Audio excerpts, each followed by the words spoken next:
Bonjour Jérémy, bonjour à toutes et à tous. On se retrouve dans ce nouvel épisode d'Entre nous. Alors, quel sera le sujet du Ah jour? là là, la pression. Bonjour Océane, tu vas bien? Bien, merci. Et toi? Je vais très très bien. Aujourd'hui, j'ai choisi un petit sujet un peu sympathique. Comment sortir du triangle de Karpman dans son couple? Donc, pour expliquer un peu plus en détail, c'est l'idée de comment sortir de l'impact des différentes postures du triangle, donc victime, bourreau, sauveur, dans le fonctionnement d'un couple. Donc, c'est un petit sujet tranquille, quoi. Ouais. Euh, Pourquoi je choisis ce sujet? Parce que, pour expliquer du coup, peut-être juste avant de rentrer dans les questions, Triangle de Karpman, c'est trois postures qu'on peut prendre en société. Donc là, on parle du couple aujourd'hui, mais ça peut être le cas avec n'importe qui, où on va avoir tendance à prendre une posture qui va dominer sur les autres. Mm. Donc de victime en mode je m'infériorise, je subis un peu le truc, de bourreau en mode ou persécuteur, j'appuie ou j'écrase l'autre, ou de sauveur, je veux absolument sauver l'autre personne. Du coup, pour commencer, est-ce que toi, dans ton couple, il y a un rôle dans lequel tu te reconnais plus facilement en tant que partenaire, ou peut-être un rôle où tu as été plus Mm. qu'un autre dans ton histoire? Clairement, moi, j'ai beaucoup été victime dans mon histoire, dans mon couple.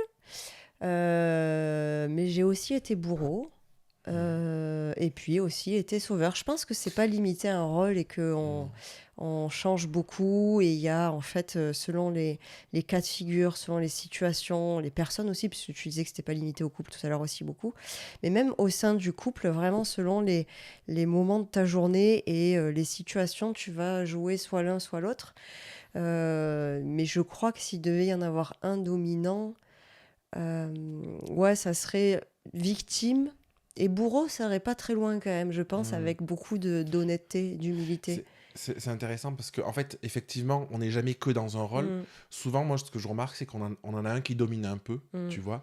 Mais après, on va pouvoir changer de posture. Par très exemple, quelqu'un facilement. qui est en mode victime, si l'autre sort du... En fait, comme c'est des jeux de rôle, d'une Mm. certaine manière, une victime avec un bourreau, ça marche très bien. Sauf Ouais, qu'en ouais. fait, si le bourreau sort un peu de son rôle, la personne, mince, qu'est-ce qui se passe? C'est inconscient. Il n'y a plus le bourreau qui me permet d'être en victime et d'être dans ce rôle-là. Et du coup, on peut retourner et devenir bourreau à son tour pour justement demander à l'autre de réappuyer Eh oui. inconsciemment, hein, Ah oui, en oui, ce c'est très sens-là. inconscient tout ça, Ouais. c'est fort intéressant. Et toi, est-ce que tu as repéré Moi, ouais, un rôle favori? ouais, c'est un truc. En fait, tu vois, je choisis cette question parce que c'est un truc que j'ai beaucoup travaillé où moi j'étais en mode sauveur, Ok. tu vois, en mode vraiment sauveur, aider l'autre, la sauver, tout ça, tu vois. Ouais, Et ce ça qui est aussi, j'ai intéressant, c'est beaucoup quand tu es été. sauveur, Mm. tu vas avoir soit la personne qui est victime, souvent en mode bah il faut sauver la petite victime, tu vois, Mm, soit bourreau, la personne se met en bourreau, et toi inversement, tu te mets dans une posture ou dans l'autre en fonction de si elle répond pas, tu vois. tout à fait. Et je trouve que ça joue vachement sur les attentes inconscientes dans Oh, le tellement. couple, Mm. sur ces choses-là. D'après toi, pourquoi on a tendance à prendre ces rôles-là? Qu'est-ce que ça vient nourrir, qu'est-ce que ça vient remplir? Je crois profondément qu'on prend ces rôles-là par stratégie de survie. Ok. Parce que selon les blessures qu'on a eues notamment et la construction infantile qu'on a pu avoir, on va avoir plus tendance à être sauveur, à être victime, à être bourreau. Et pour moi, c'est vraiment lié à des stratégies de survie, à ce qu'on a appris à faire dans l'enfance pour survivre et à ce qui est resté dans notre système nerveux comme quelque chose qui est enregistré comme étant la meilleure stratégie de survie et que du coup on va répliquer. T'as Ouais. compris? Encore et encore. Même si après on va en apprendre d'autres, tu vois. Moi, c'était Mhm. victime par excellence. Et après, j'ai aussi appris à être sauveur parce qu'il y a, tu vois, comme j'ai appris à être victime très tôt, Mhm. stratégie de soumission sur adaptation, j'ai aussi développé un côté en moi qui voulait être sauvé, qui voulait sauver. Ouais. Donc j'ai aussi développé le côté sauveur rapidement. Et victime et bourreau, pour moi, c'est deux faces d'une même pièce. Hein. Donc si t'es victime, t'es bourreau. Si t'es bourreau, t'es Après, victime. si t'es sauveur, t'es bourreau, t'es victime. Vraiment, il y a Ouais, les trois qui se jouent, je trouve. les trois se jouent, mais je trouve que victime et bourreau, ils sont vraiment dans une synergie très dans la dualité, quoi. On retrouve pour moi vraiment les deux faces d'une même pièce. Ouais, tu le vois comme ça. Parce que tu vois, un sauveur qui est face à quelqu'un qui veut plus être sauvé peut se transformer en bourreau aussi Ah bah oui, facilement oui, que et tomber quelqu'un dans qui est la victime. violence, Ouais, s'énerver, c'est ça, hein, ouais. tout à fait. Parce que tu vois, en fait, derrière ces places-là, ces postures, et tu vois, derrière le sujet, je trouve que c'est intéressant parce pour moi, il y a plein de choses qui se jouent de manière inconsciente dans le couple. Et en fait, parfois, on a des attentes vis-à-vis de l'autre.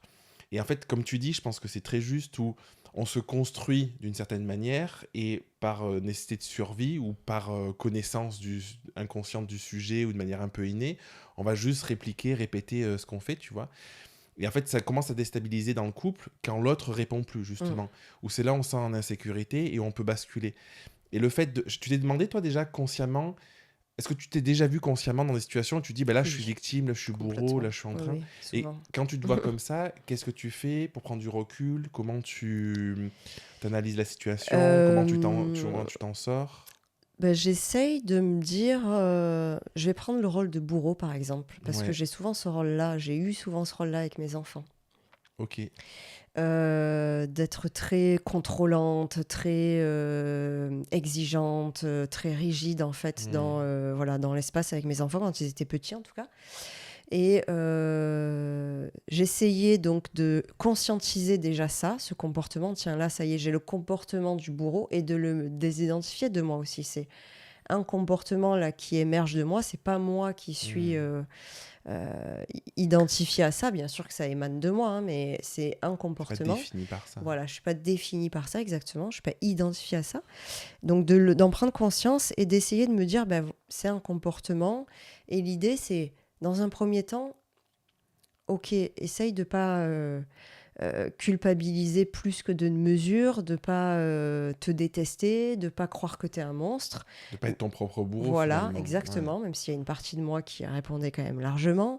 Donc ça m'a pris des années aussi à déconstruire, mais ça, c'était le premier travail. Le deuxième travail, c'était, du coup, ben, qu'est-ce qui a activé le bourreau en moi? Hmm. Donc, repérer que la fatigue. Clairement, chez moi, la fatigue, c'est un activateur number one. Ok. Ah ouais. Donc voilà, il y a la fatigue, le fait des fois de ne pas me sentir écoutée, de ne pas me sentir respectée. Donc c'était aller repérer les activateurs pour pouvoir faire en sorte que le bourreau, il n'ait pas à s'activer. Et Sois petit pas à nourri, petit, quoi. voilà, remettre de la sécurité intérieure pour... regarde, tout va bien, on est tous apaisés, bourreau, victime, sauveur. Vous n'avez même pas besoin d'aller au combat ou sur la ligne de devant. C'est pas la peine, en fait. Ouais, c'est intéressant parce que j'ai envie de le redire pour les gens qui nous écoutent, il n'y a pas de jugement d'être dans un dans l'autre, hein. Non. Moi, je pense Mm. qu'il n'y en a pas un mieux que l'autre en vrai, Non. parce que du coup, c'est juste une souffrance qui est exprimée de ce regard-là. Mais du coup, c'est intéressant ce que tu dis de se dire, j'arrive à prendre le recul, de me dire, ok, je vois que ça vient toucher quelque chose, je suis fatigué. Mm. La fatigue, c'est peut-être le plus facile à repérer Ouais. parce qu'on sait qu'on est fatigué. C'est peut-être plus difficile et c'est pour ça que ça vaut le coup de se faire accompagner quand il y a des Mm. choses qui sont plus ancrées. En fait, ça vient réveiller une posture plus. Tu vois, je pense à des personnes qui sont dans un côté très victime parce que leur environnement, leurs parents, tout ça, ont induit cette Mm. posture de victime. Ben, c'est plus difficile d'avoir accès à ça. Et on peut se retrouver dans un couple où en fait on cherche un bourreau, un sauveur, parce qu'on adore être dans cette posture de victime inconsciemment, parce que ça nous nourrit. Quand je dis On on c'est... n'adore pas, hein, c'est le Non mais système qui sait quand je dis bien faire on ça. adore, c'est qu'en fait c'est quelque chose qu'on connaît, tu vois. Oui, oui, En c'est le fait, système qui sait bien faire ça. tout ce qu'on connaît, même si de l'extérieur ça peut paraître violent, est une forme de sécurité Mm. intérieure, tu vois. Mm. Et du coup, oui, c'est un peu fort, on adore. Et du coup, il y a ce côté où on comprend pas. Moi, j'ai eu des amis, je comprends pas, je suis dans des relations où en fait, qu'on peut qualifier de toxiques, Ouais. tu vois. Et en fait, inconsciemment, elles vont juste chercher une personne qui cherche à les sauver, mais comme ça marche pas, ben, ça se transforme en bourreau, soit un bourreau qui va les persécuter pour vivre ce truc de victime qui est un peu ancré, tu vois. Tout à fait. Et c'est clairement ça. Ouais. T'en vois, toi, dans tes accompagnements, Bah, tout bien ça, des sûr. personnes qui Oui, sont comme oui, ça? il y a beaucoup, beaucoup de relationnels qui marchent dans le triangle de Karpman. D'accord. Alors, c'est quelque chose que je connais et que voilà, dont je me sers un petit peu, mais c'est vrai que c'est pas l'axe central de mes accompagnements, mais en tout cas, il y a l'aspect de relation toxique que tu as nommé et présente, je crois, en tout cas, ben, j'allais dire, moi, dans les personnes que je reçois, forcément, dans quasiment 100% des personnes que je reçois, mais même dans notre société, je dirais à bon 90%, parce que, et souvent on entend parler de cette personne, elle est toxique, et moi j'aime bien replacer la chose que, justement, c'est pas la personne qui est toxique, c'est son comportement qui est toxique. Et pour que la personne, elle puisse prendre conscience de ça, comme tu disais, elle a souvent besoin de se faire accompagner. Et parfois, on est dans un couple comme moi, je l'ai été dans ma première relation de ce que j'ai cru être de l'amour. Enfin, il y a eu de l'amour quand même, hein, mais avec une personne où finalement, moi-même j'étais toxique, lui était toxique dans nos comportements, et notre relation était complètement explosive. Et en fait, à ce moment-là, même si j'avais essayé moi de sortir de mes comportements toxiques, en face, j'avais une personne qui n'était pas prête à faire ce mouvement. Et c'est là qu'on se retrouve dans des impasses relationnelles, finalement, quand il y en a une qui est prête à, en tout cas, passer de victime à sauveur, ou à se recentrer un petit peu, être un peu plus équilibré dans le triangle, et que la personne d'en face, elle répond pas, c'est compliqué en fait. Souvent, c'est là qu'on en vient à se dire, bah, C'est hyper intéressant ce que tu dis, parce que moi, mon sentiment dans le couple, c'est que pour moi, le but, l'objectif, s'il doit y en avoir un, c'est d'essayer d'être un peu dans une forme de neutralité au centre du triangle. d'équilibre en tout cas. Un équilibre, c'est ça. Et ça, c'est possible parce que l'autre va raisonner comme ça aussi. Et en fait, la complexité dans un couple, et c'est souvent là où ça va au clash, c'est qu'en fait, quand un commence à sortir, on se dit ça se rééquilibre toujours, mais ça se rééquilibre pas toujours dans le bon sens. C'est-à-dire qu'en fait, si la personne elle est bloquée, ben, peut-être que la finalité, c'est peut-être une séparation, ou beaucoup de violence, beaucoup de tension, de choses comme ça, en fait. Ben, c'est tout à fait ça. Parce que si en fait on est deux, d'un côté on peut faire un test, on se tient la main. Donc on se tient la main avec Jérémy, et en fait si je tire, je vais à l'extrême, tu es obligé de tirer aussi. Ah oui, de plus en plus Voilà. fort. Donc si Ouais. je suis sauveur, par exemple, tu deviens victime, je dis n'importe quoi. Donc là, c'est entre guillemets moi qui induis ça dans notre relation, mais si tu veux rester avec moi, tu es obligé de te placer là-dedans. Et si je lâche et que tu tombes, après, ça peut Après, si créer tu quelque lâches, chose effectivement, de... je peux décompenser et ça Ouais. peut vriller mal. C'est comme ça que parfois Je te lire la main tout les l'épisode. relations finissent mal. Donc si tu veux lâcher, l'idée de lâcher aussi, Ouais. et pour... Et là, Et c'est voilà. intéressant, parce que là, je lâche un peu, et en fait, de Et suite, oui, t'as appuyé pour j'ai tenir. appuyé très fort. Ouais. Et oui, donc mais on verra aussi ça après dans le sujet.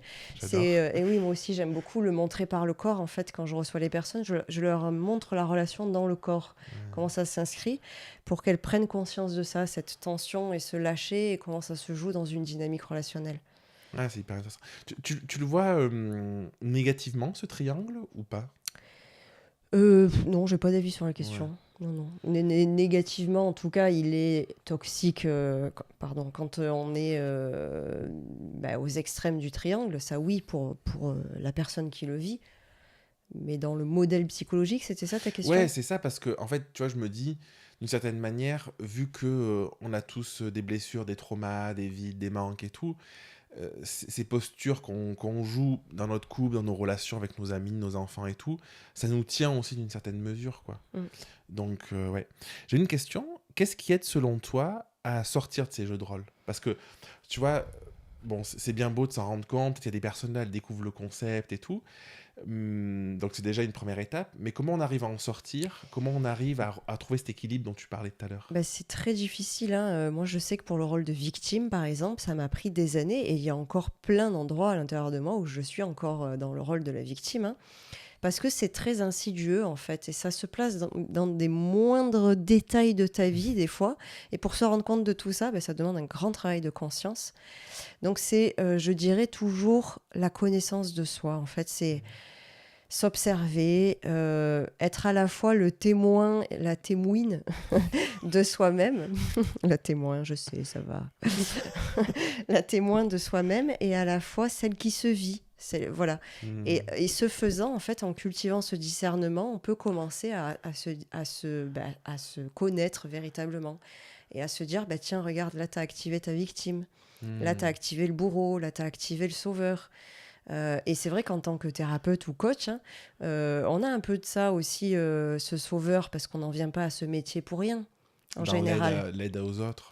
Et au début, en tout cas moi pour ma part, j'ai été confrontée à ça au début de le sauveur qui était activé en moi quand je savais que je pouvais aider les gens et que les gens arrêtaient la thérapie par exemple. C'était éminemment frustrant pour moi.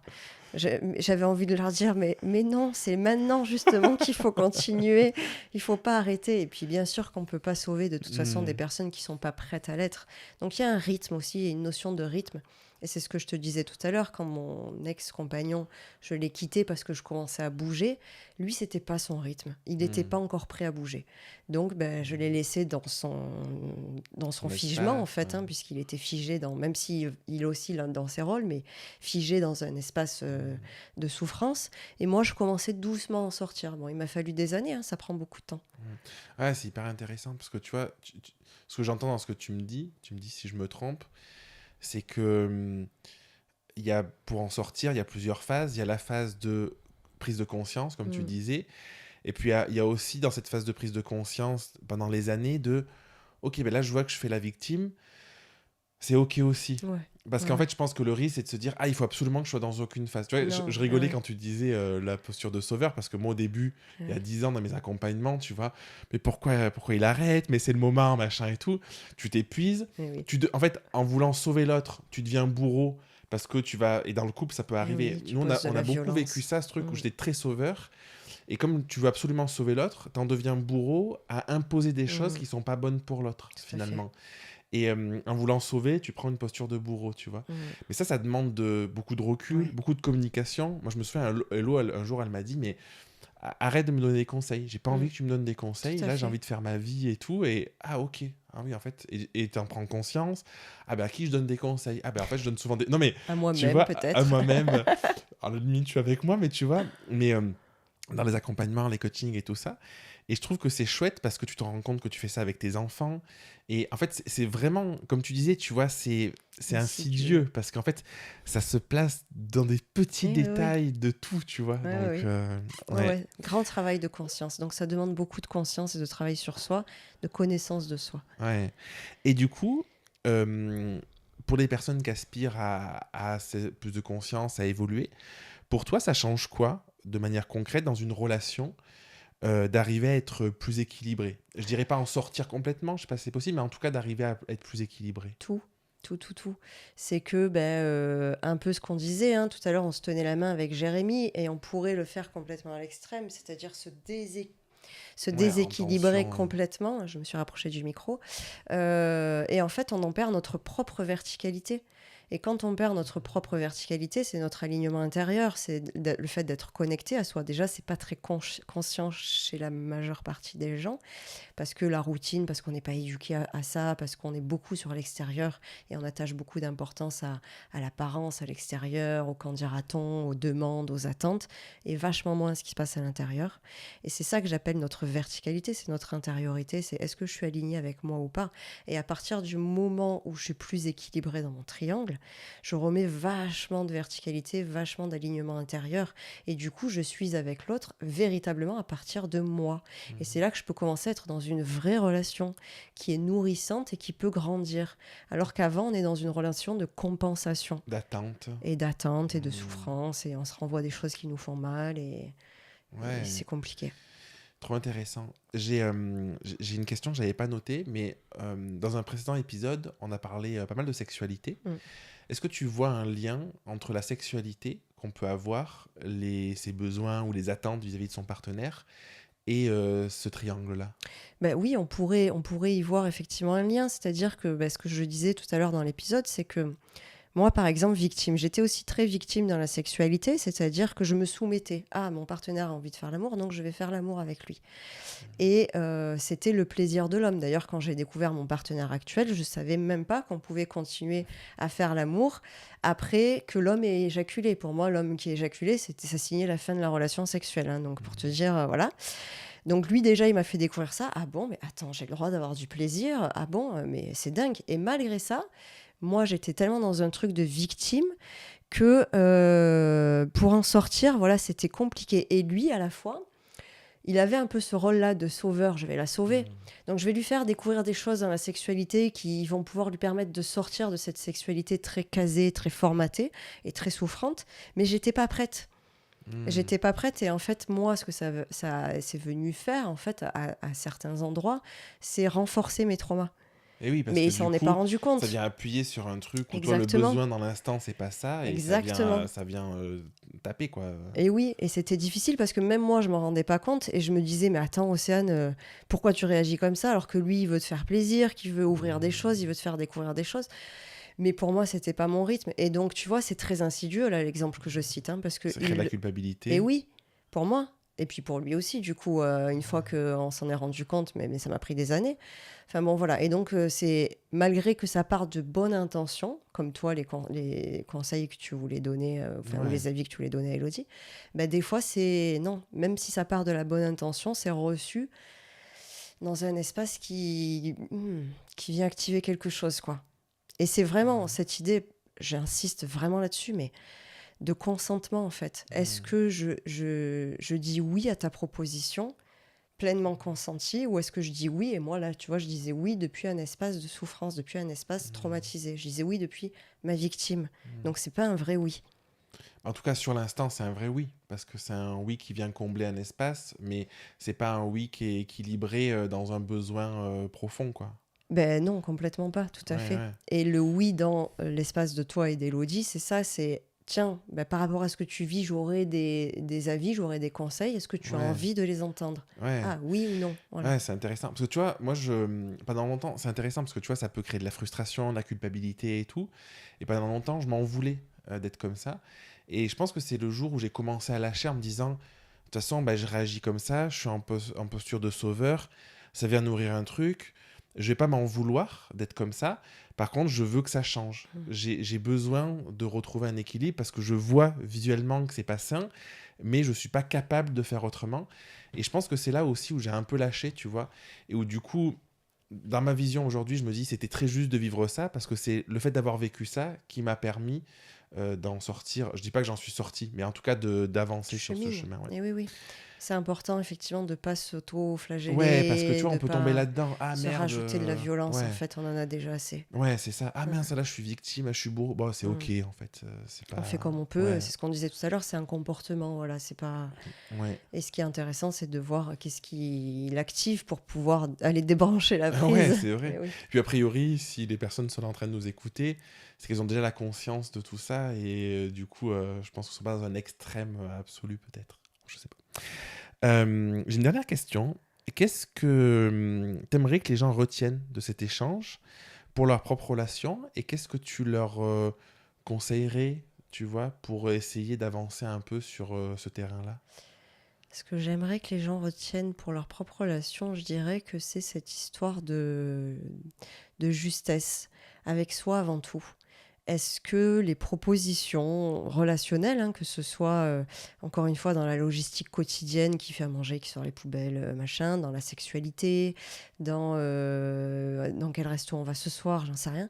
Mais est-ce que c'est juste pour moi? Voilà. Et de se replacer, est-ce que c'est juste pour moi? Et est-ce que c'est juste pour l'autre, pour le couple? Pour sortir un petit peu de ces schémas d'inhibition ou d'imposition, parce qu'il y a souvent ça qui se joue, hein, ce qu'on disait tout à l'heure, hein, inhibition ou imposition. Et voilà, j'ai oublié la suite, je suis désolée. Non, mais c'est bien.